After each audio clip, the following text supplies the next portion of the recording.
Hello, I'm Matt Galloway, and this is the Current Podcast.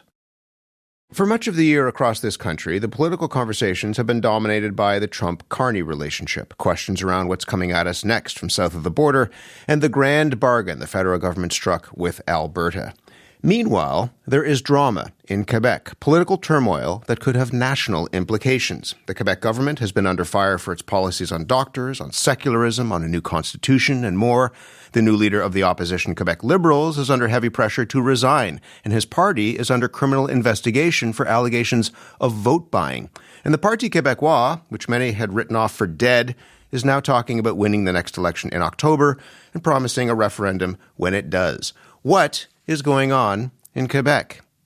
Joining us now are Emilie, Nicolas, columnist for Le Devoir. She is in our Montreal studio. And Valérie Gaudreau, a political columnist for Le Soleil. She is in our Quebec City studio. Good morning to you both. Good morning. Emilie, is there a word that you would use to describe the state of politics in your province? It can be in English or in French. Disarray. Disarray. Disarray.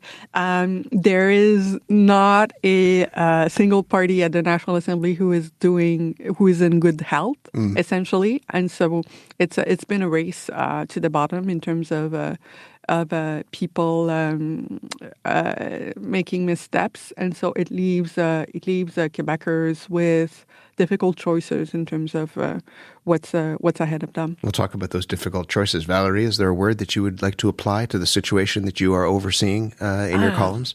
Just crazy times. I don't know who thinks politics isn't exciting, but every day was like a roller coaster. I mean, this session, those last month, really lots of self-injured wounds, really in the inside of the party, more than politics itself. It's, it's inside problems that makes everything like throw apart. That's crazy. Yeah, crazy. You and I spoke when I was in Quebec City in advance of the federal election, and now, I mean, it's provincial politics that's the hot topic. Let's start with the party in power. What is going on with the Premier, François Legault, and his party? Well, he thinks it's going well. Actually, he's been third in the polls for more than 2 years now. Now he just, we can say he ends the year on a good note, knowing that this fight with doctors is law number 2. He really wants. He opened a fight with the doctors, saying you want to change the way they're paid. He wants more people to be taken in charge by physicians. So that was the whole year almost was this question. That's now he really stepped back on lots of things that were contained in this law. Can you explain that for us? I mean, he picked a fight with doctors. People need doctors. He picks a fight with them that leads to huge protests. There are doctors that are threatening to leave the province and go elsewhere, which would increase the doctor shortage. Why did he pick a fight with Quebec doctors? It's something like an historic war. In Quebec, the way the doctors are paid, it's like same system for like 50 years. And the CAQ and the Coalition Avenir Québec and the health minister right now, Christian Dubé, has been saying since they're elected in 2018, they say, we're going to change it because they have too much power. They're privileged. They have lots of money. We paid them $9 billion a year, and we still have health problems. So people waiting at the emergency, people don't have family doctors. So he thought the way he could make them change would be by this law and the way they're paid. And the thing is, probably he underestimated the mobilization or the way the doctor react to this. So now he's trying to save his law, but he backtracked on lots of points. It's not only the fight with doctors, Emilie. There is also this new Quebec constitution. Why is the CAQ, the ruling party, determined to give Quebec its own constitution? I'm gonna try to be very concise because there's so many things going on in terms of Bill's activity, and I think it's important to take them as a whole, and that includes the Constitution. The Bill 1, the Constitution, basically what it does, that's being criticized by the Quebec Bar Association as well as basically everybody that is alive and breathing in civil society in Quebec. Just a small population, but continue. Is the fact that essentially introducing this idea of a parliamentary sovereignty, which basically says if a government says a law is about parliamentary sovereignty, then it cannot be challenged in court. Essentially, that's what it says. It also limits the ability of any organization that receives any amount of public funds to be able to challenge bills put forward by the government of Quebec. And it also, very randomly, enshrines the access to abortion in the Quebec Constitution, which actually, because there's no law in Canada on abortion, what it does is that by putting that in writing, you open the door to that element of that piece of legislation to be amended in the future, and so it's giving a handle for anti-abortion groups to be able to amend this in the future. So. Feminist groups and people who defend women's rights in Quebec are absolutely angry, not to use stronger words, at this.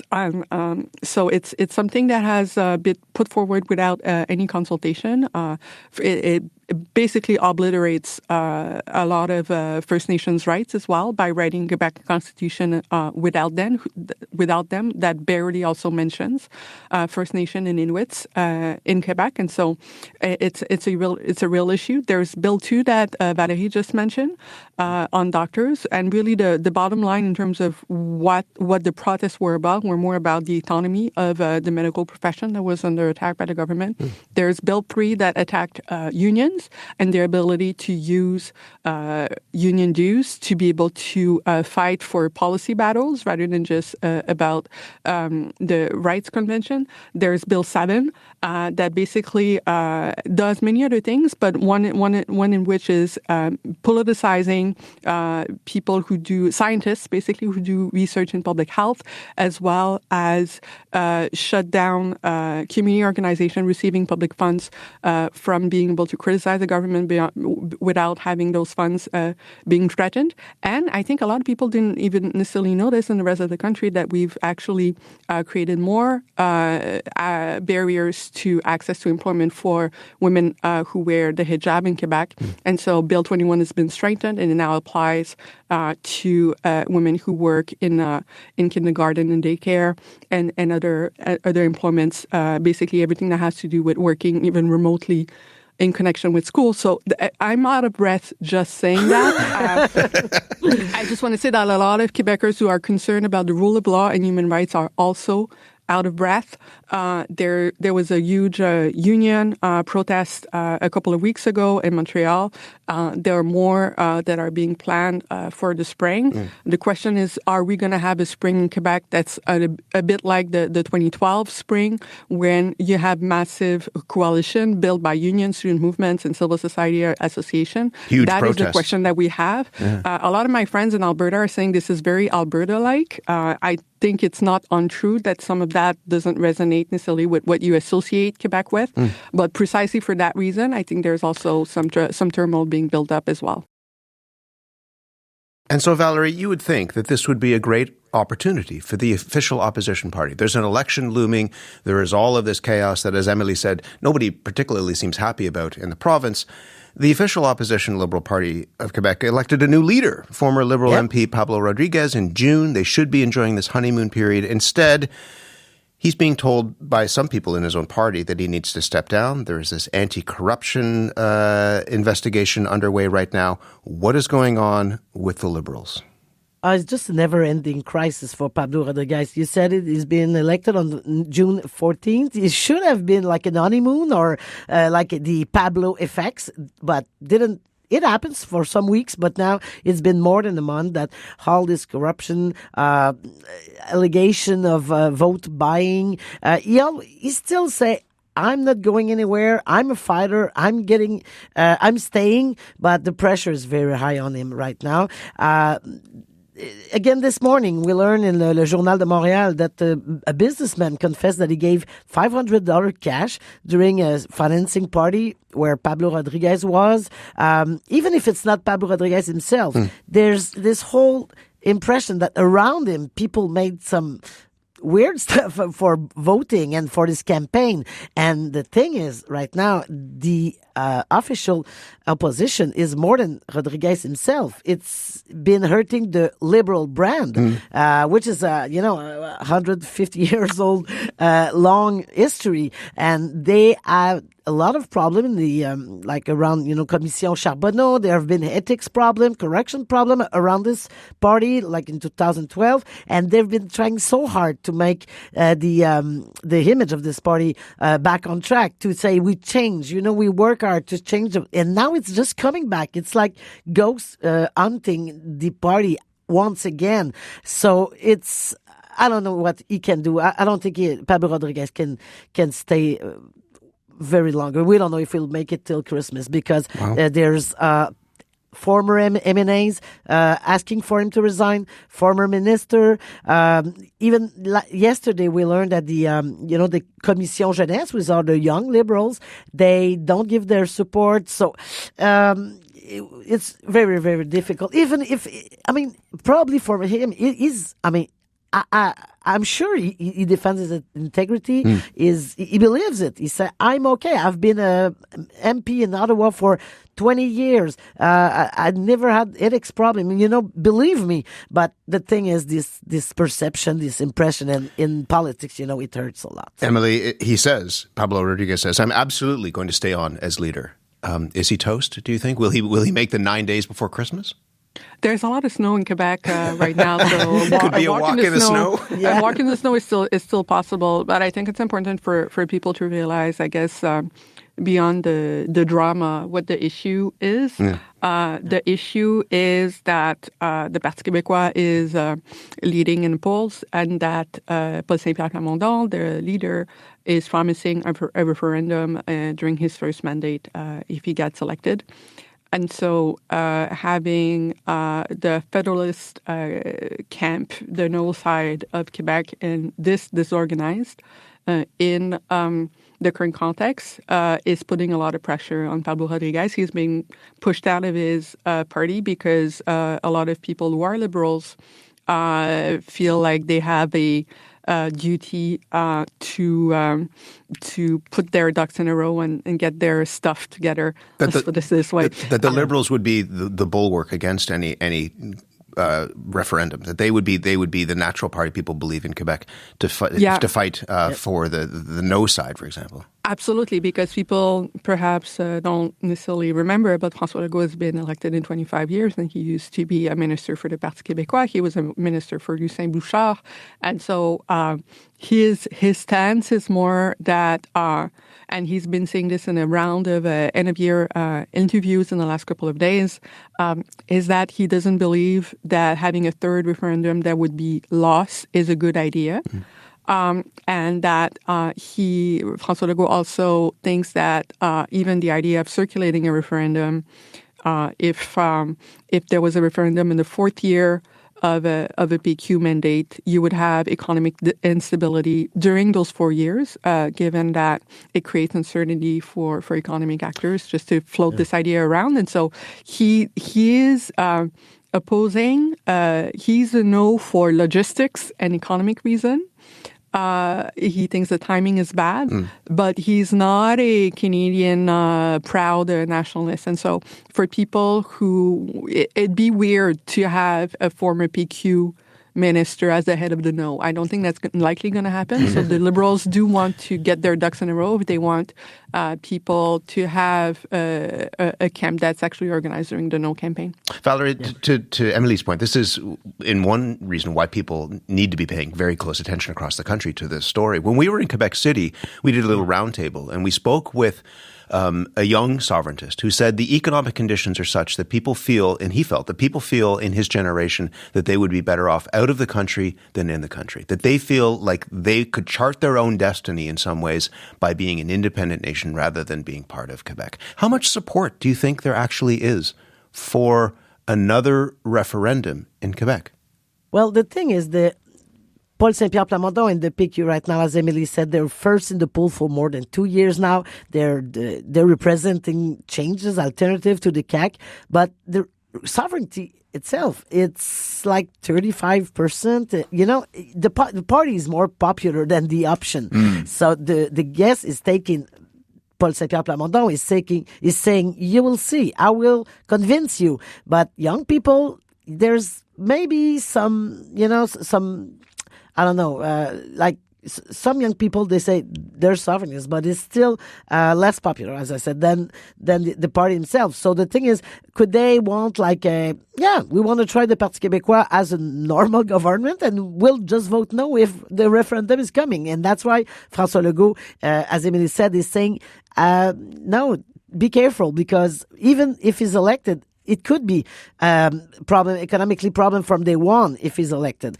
So the thing is, right now we see a little bit of coming back from this idea of sovereignty among young singers. Population, artistic community has always been very close, and people like Lou Adrienne Cassidy, we see her recently. She's saying, "I will vote yes." So there's always been this natural community for the yes, but something for the young people is really interesting. Is Paul Saint-Pierre Plamondon is seen as a more conservative, somewhere a little bit more on the right side or center right. And there is also Québec Solidaire, which also is a party for the independence of Quebec, but on the left side. And the young people, they say, yeah, maybe I would vote yes, but do I want this guy, Paul Saint-Pierre Plamondon, being the leader of my new country or having this vision of a country from this guy? So there's division inside the yes camp himself. We're almost out of time. I'll start with you, Valérie. I mean, you talked about it being like a roller coaster. What are you looking for in the roller coaster in the year ahead? Things change very quickly, it seems. Yeah, looking for Rodriguez, of course. It's an election. There's a by-election also in Chicoutimi on somewhere in March. So we'll see. Sometimes it's a sign. We'll see this. We'll see. And all the everything that has to do with Mr. Legault himself. He's saying, I'll be back. If the Liberal Party is still collapsing as it is right now, who will benefit of it? So this will be very exciting. Maybe a race for 3 people. We'll see. Maybe it will be a 3-part race. Emilie, from you, what are you going to be looking forward to, or at the very least watching? I mean, again, one of the reasons why we wanted to have this conversation is because just of how quickly things change and the stakes for not just Quebec, but for the rest of the country as well. I think I'm going to look and watch for anything that happens outside of Parliament, in a sense that the zeitgeist has been shifting to the right, I think, everywhere in the Western world in the last couple of years, given movements that are extra-parliamentary, ideas that have been pushed in public discourse around immigration, around other things, and they have an influence on Quebec politics, like politics around the world. And I think, as I was saying, there is a resistance brewing to attacks on literally the rule of law or weakening of the rule of law. That it's rare that you have this coalition of interest that includes both doctors and community organizations. And your sense is that there's a real feeling of anger. There's a real feeling of anger. There's also people I know are using the holidays to get organized, and there will be more action on that in the spring. We'll see how much people can mobilize, but I think it's one of these things where the politics answer to the mood of the day, and I think and the ideas that are being thrown around in society. And it's been a while since there's been a social movement in Canada that actually influenced politics from the more progressive side. And I think with the collapse of the NDP, we might see some of that federally as well.